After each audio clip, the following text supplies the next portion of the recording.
माझ्या यूट्यूब चॅनलमध्ये एपिसोड 3 माझी कोकण ट्रॅव्हल सिरीज चालू आहे. Konkan coastal ride.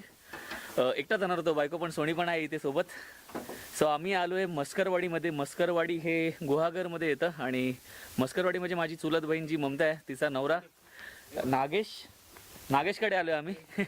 Thanks Nagesh तू आल्याबद्दल, कारण नागेशला एक फोन केला. कुठला बद्दल? हां हां, अरे पक्षी आहे तिथे ना. थांबा तुम्हाला झूम करून दाखवतो पक्षी. तो समोर तुम्हाला पक्षी दिसतो ना मित्रांनो. काय त्या पक्षीचं नाव रे? कोकड कुंबा. सो त्या पक्षीचं नाव आहे कोकड कुंबा. इथे जंगलच आहे ॲक्च्युली. त्या साईडला पलीकडे आहे दापोली आणि दाभोळ जेट्टी तिकडे आहे.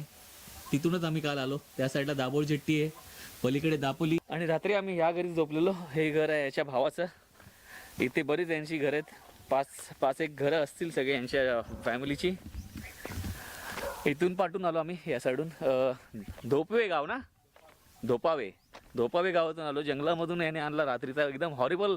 एकदम एकटा तर कोण येणारच नाही. लोकल माणसासोबतच माणूस येऊ शकतो तिकडून. मॅपवर दाखवते तो रस्ता, पण असा एवढा भयानक असेल वाटला नव्हता. सो हे गाव इकडे मस्करवाडी. आणि आपण चाललो. इथे विहीर आहे. कोणती विहीर आहे बोलास?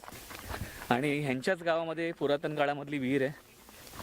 पुरातन म्हणजे बरीच वर्ष असतील. मग विहिरीची स्पेशालिटी काय स्पेशालिस्ट पाणी आटत नाही, पाणी जिरत नाही, लेवल होत नाही. अच्छा, गाव तर मस्तच आहे. आपण पहिले विहीर बघूया, नाश्ता करूया आणि ड्रोन शॉट घेऊया. इथे समोरच आहे या गावातली स्कूलमध्ये किती मगाशी बोलतात 3 ते 4च विद्यार्थी राहिलेले आहेत. बाकी सगळे मुंबईला गेलेले आहेत. सो ही आहे स्कूल मस्करवाडीची. मस्करवाडी असं नाव गेले वाटतं, पोचला गेलेलं आहे. तो इथे 3 ते 4च विद्यार्थी आहे. गावची शाळा म्हणजे एकदम भारीच वाटते. दिवसभर थोडासा घाम, ह्युमिडिटी असते आणि रात्री एकदम चिल्ड थंडी असते. मागच्या एपिसोडमध्ये जॅकेट घातलं असेल, बघितलं असेल, हुडीज. ते बर्थडे गिफ्ट होतं सोनीने दिलेलं, ते कामाला आलं मला. इथे एकदम गारवा पसरलेला होता. पंखा तर बंदच. नवीन नवरी आली, कोण आलं तर विहिरीची पूजा केली जाते. नवीन घर कोणी बांधलं पहिल्यापासून जिथून आपण पहिला फर्स्ट पाणी इथून भरतं, मग तिची पूजा अर्चा करून मग खाली येतो. ओके, अच्छा. विहीर तर बघा मित्रांनो जुन्या पुरातन काळातलीच दिसते. एकदम निमुळते आहे. कशी गोल असते, खाली जाऊन गोल आहे का? नाही, सरळ खाली सरळच एकदम. किती पायऱ्या तिथे? 52 पायऱ्या आहेत. युनिक आहे रे एकदम. बरं, नागेशमुळे आपल्याला नवीन गोष्ट तरी बघायला भेटली. अशी विहीर तर कधी बघितली नसेल तुम्ही. मी तरी पहिल्यांदाच बघतोय. मध्ये फिल्टर आहे, फिल्टरने होतं पाणी. अच्छा, हे प्यायचंच पाणी? ह्याच पाण्यातून आपण पाणी पितो. फिल्टरमधून पास होतं. अच्छा, सो फिल्टर लावलाय. फिल्टर मधून पाणी वरती असं तुम्हाला दिसत असेल. वरतून फिल्टर, परत टाकीमध्ये वरती फिल्टर, दोन्हीकडे फिल्टर होण्याचं. 3 ठिकाणी 3 फिल्टर. मस्त आहे. अँटिक विहीर आहे बघा मित्रांनो. भिंत बघा, विहिरीच्या भिंती आणि ह्या पायऱ्या.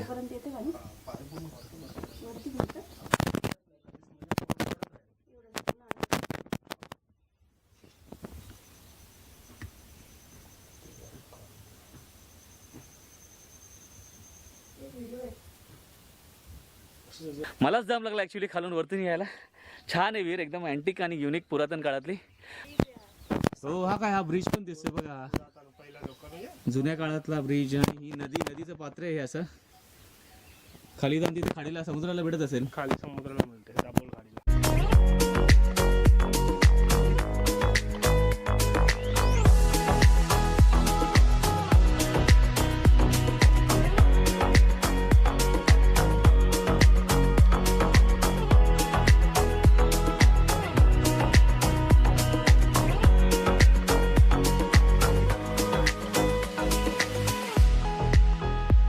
तर गावच्या शाळेमध्ये बघा, गव्हर्नमेंट शाळेमध्ये ही अशी माहिती बऱ्यापैकी चांगली लिहिलेली आहे. जेव्हा जेव्हा चेंज होतील राष्ट्रपती वगैरे ते अपडेट करत राहतील. बरीच माहिती आहे सगळी. राष्ट्रपती, उपराष्ट्रपती, राज्यपाल, मुख्य सचिव, शिक्षण सचिव, अशा माहिती मला वाटतं प्रायव्हेट शाळेमध्ये लिहित असेल का, आय डाऊट. आणि आपले थोर पुरुष त्यांचे फोटो पण लावलेले आहेत. लहान मुलांना कळायला पाहिजे. प्रायव्हेट शाळेत ह्या गोष्टी मला असं वाटतं मिसिंग आहेत. खेळण्यासाठी तिथे घसरगुंडी आणि झोका आहे. सीसॉ पण आहे. डबल बार आहे. पुलअप्स मारायसाठी तिकडे वरती. सगळी व्यवस्था आहे. तर हे आहे मराठी शाळेंचं वैशिष्ट्य. सगळ्याच माहिती, सूर्यास्त पण दिलेलं आहे, सूर्य उदय दिला आहे, टायमिंग वगैरे सगळं, हे सगळं हां नक्षत्र तिथी हे सगळं दिलेलं आहे. सो ह्या बेसिक गोष्टी मला वाटतं सगळीकडे शिकवल्या पाहिजेत, तरच आपली मराठी भाषा पुढे जाईल, है ना रे? मराठी हळतच नाही आता पुढे. मग आम्ही मराठी ह्या सगळ्या गोष्टी प्रायव्हेटमध्ये पण ॲक्च्युली शिकवल्या पाहिजेत. महाराष्ट्रात जर तुमच्या शाळा आहेत तर मराठी विद्यार्थ्यांना, बाकीच्या पण विद्यार्थी असतील जे मराठी शिकत असतील त्यांच्यापर्यंत पोचलं पाहिजे मराठी शिक्षण, मराठी संस्कृती. शाळा छोटी पण शाळेच्या आतमध्ये माहिती वगैरे बरेच दिलेले आहेत. मोठ्या काय बोलतात, मोठ्या महत्त्वाच्या माहिती दिलेल्या आहेत तिथे. 3 ते 4च विद्यार्थी आहेत तिथे. हे आहे मित्रांनो नागेशचं घर, आणि ते काकाचं घर होतं, भावाने बांधलंय तिकडे. मस्त कौलारू गुलर अशीच घरं मस्त वाटतात. समोर अंगण असतं छोटं असं, तुळशी आहे इथे, मस्त छान. आजूबाजूला झाडं असतात, केळीचं झाड आहे, शेवग्याचं शेंगाचं झाड आहे, तिकडे पटी केळी आहे तिथे पण, आणि कुत्रा असतो प्रत्येक घरामध्ये. ही मणिमेव केळीचा तिकडे मोर लागलेला आहे समोर केळ्याच्या झाडाला. मस्त शांत परिसर, आणि हा कुत्रा. अशी पेटी असते सगळ्यांच्या घरात कोकणात.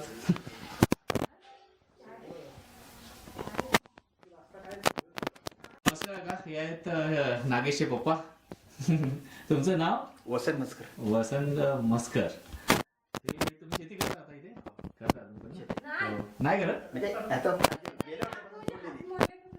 अच्छा अच्छा, गेल्या वर्षापासून सोडलेली. अच्छा बरं. आणि हे इथे आहेत नागेशच्या आई. नमस्कार.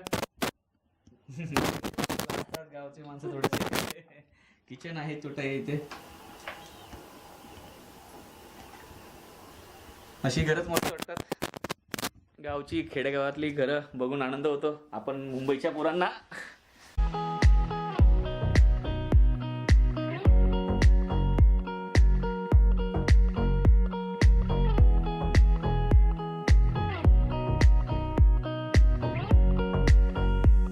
तर मित्रांनो रस्त्यात थांबून हे फळ खातोय. काय ओळं? काय बवळं हे खातोय.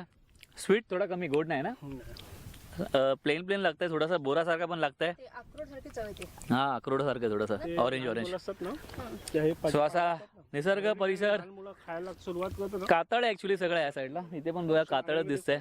आयुर्वेदिक आहे. बघू आता इथे कुठं मंदिर आहे, तिकडे जायचंय. हा घेऊन चाललाय, आपण फिरायचंय.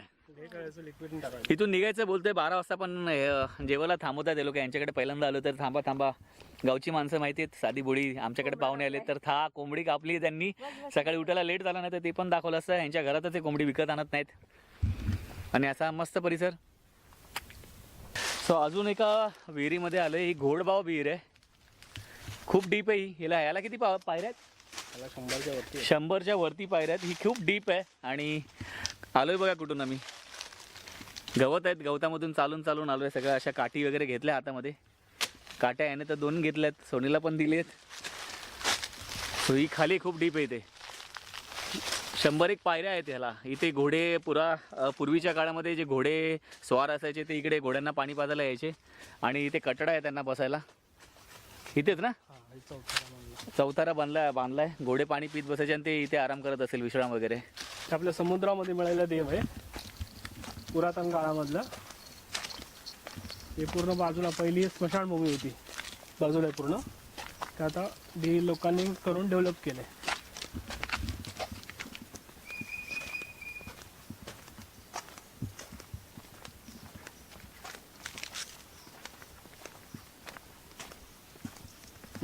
हर मंगळवारची ती पूजा होते.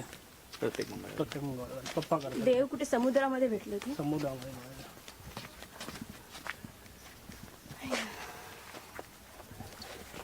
हेम झोलाई. हे बहीण भाऊ आहेत 2 जण. झोलाई का? झोलाई. हा बघितलं मी यार. यानं बघितलं मी.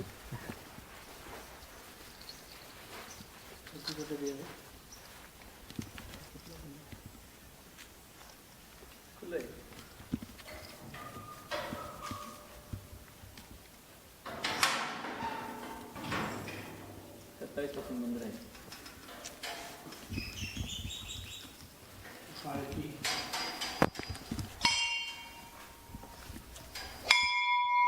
हे देव तिकडे समुद्रात भेटलेले आहे.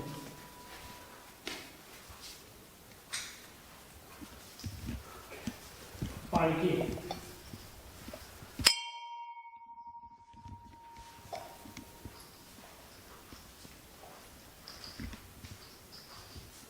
ही झोला आहे बाजूला.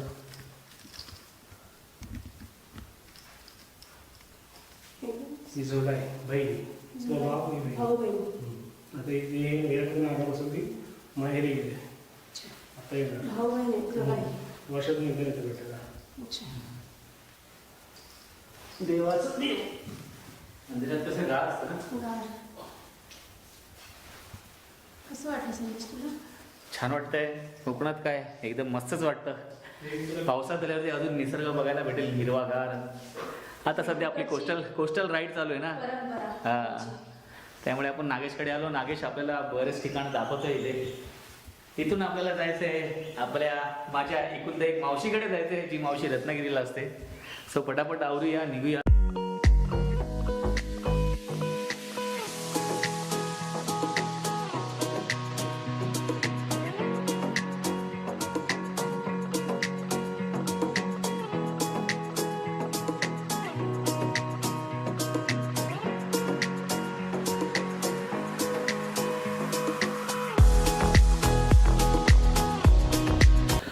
तर चला मित्रांनो, इथून मस्करवाडीतून निघायची वेळ झालेली आहे. आता आपला नेक्स्ट डेस्टिनेशन जो आहे रत्नागिरीमध्ये रेल्वे स्टेशनच्या बाजूला माझी मावशी राहते.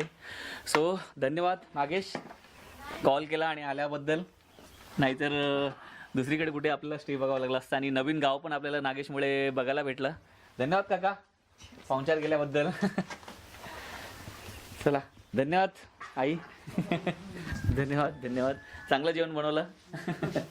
चला. सो हे घर मगाशी दाखवलंच, तुम्ही बघितलंच असाल. तर मित्रांनो, ही छोटीशी व्हिडिओ होती मस्करवाडी या गावातली. आवडली असेल तर नक्कीच ॲज युजल लाईक करा. ही व्हिडिओ मी इथेच संपवतो. आता नेक्स्ट एपिसोड जो असेल तो मस्करवाडी ते मला वाटतं मध्ये जाताना आपल्याला वेळणेश्वर लागेल, गणपतीपुळे लागेल. बघू कुठेला आपल्याला थांबायचं की नाही. आपल्याला एक जेट्टी पण करायची आहे परत, जी जेट्टी जयगडमध्ये उतरेल. सो ही व्हिडिओ मग मी आता इथेच संपवतो. आवडली असेल तर नक्कीच ॲज युजल लाईक करा, शेअर करा, कमेंट करा. भेटूया तोपर्यंत पुढच्या एपिसोडमध्ये. एकमेकांची काळजी घ्या. Stay positive. Bye bye.